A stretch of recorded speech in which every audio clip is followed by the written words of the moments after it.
Today I'm going to show you how to replace sway bar links on a 2012 Chrysler Town and Country. So there's my sway bar link.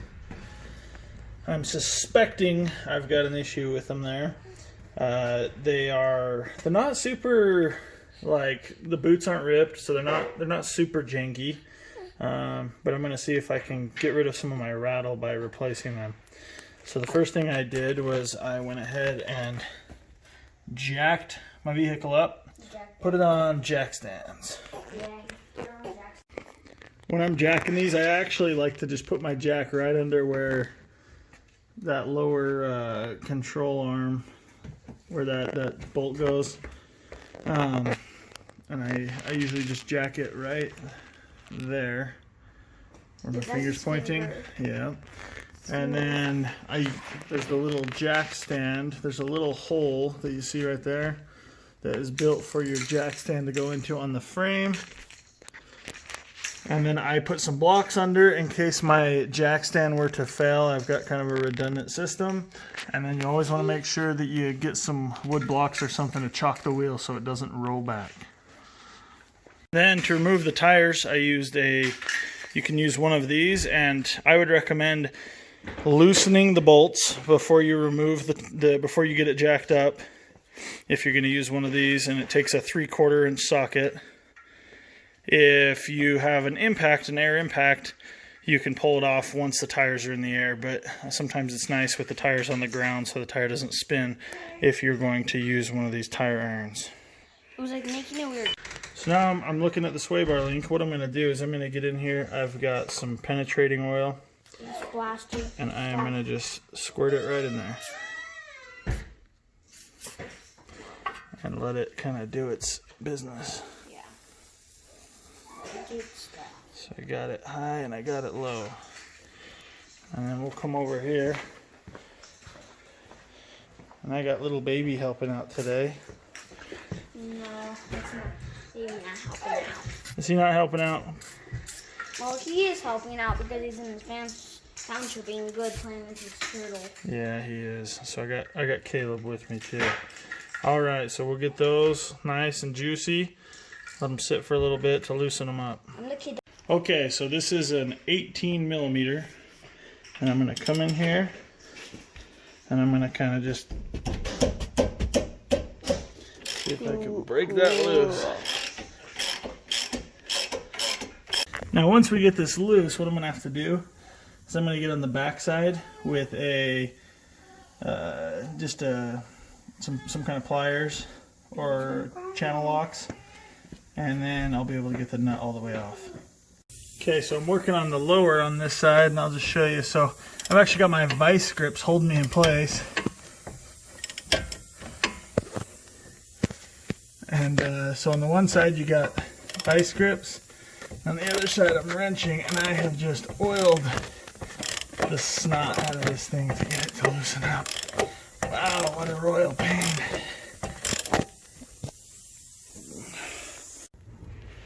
Okay, so I just kind of wanted to show you what this looks like. So you're pinching the one side, and then on the other side is where you're at, and see how much rust is in there?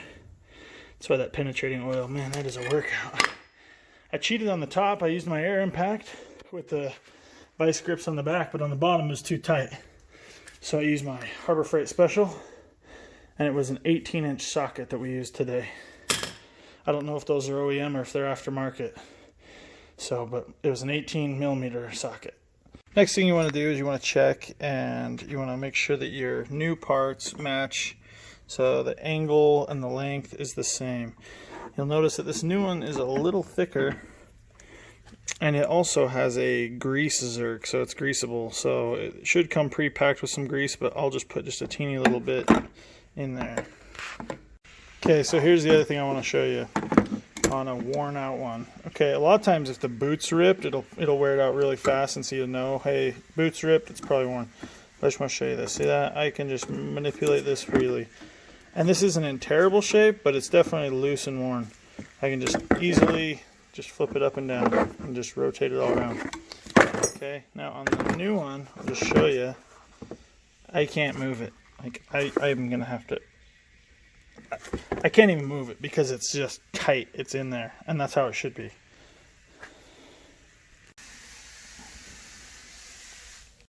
Okay, I wanted to show you. So when I'm going to put this on, I'm actually, you can use a fitted wrench. For whatever reason, I don't have this size, and I believe it's an 18, so I'm going to be using a crescent, a real thin crescent wrench, and then I'll basically just go there so that the nut sticks out above, is touching the surface, and then I will tighten this on the other side.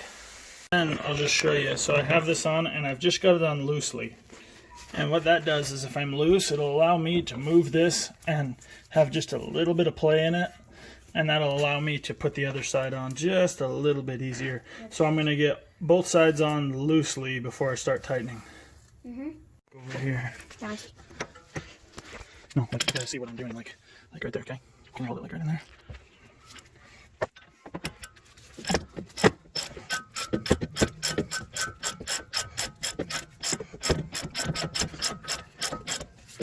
That's weird.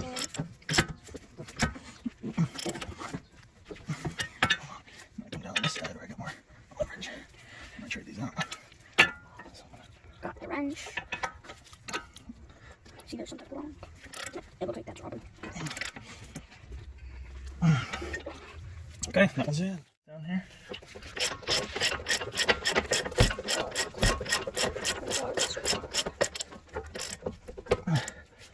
Actually, it's working though.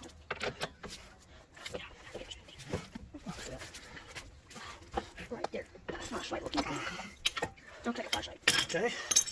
And then when we're ready to go up top, I'm gonna use the quickie. Yeah, with you. Quickie. Okay, come up here, buddy. Ready.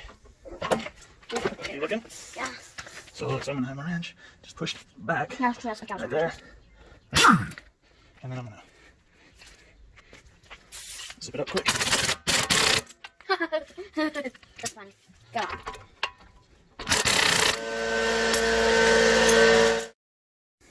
Okay, so I got my wheels back on, my lugs are hand tight. And then what you do is I'm gonna jack right on there. Alright, buddy, jack it up. Okay, Dad. And then once he's got it lifted off the jack stand, we'll go ahead and loosen it. Come on. Keep pushing, bud.